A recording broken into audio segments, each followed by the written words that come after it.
Gaur egun, sortutako janariaren herena zakarrontzira botatzen da, eta energia totalaren 29% etxeetan erabiltzen da.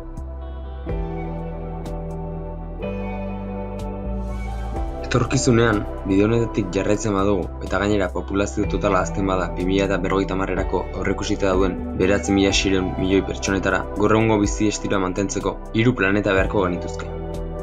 Ez litzaizuke gustatuko horrelako egoera batera heltzea, ezta? Hondakinak murriztu, ez erosi plastikozko botik. Edukiontzi berrerabilgarriak erabili.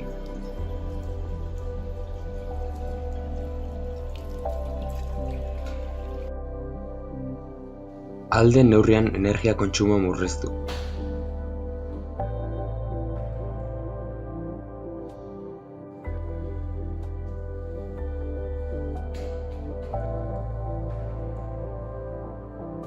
Erosketa iraunkorrak. Enpresa textil multinazional ez iraunkorretan erosi beharrean, enpresa textil lokal eta iraunkorretan erosi.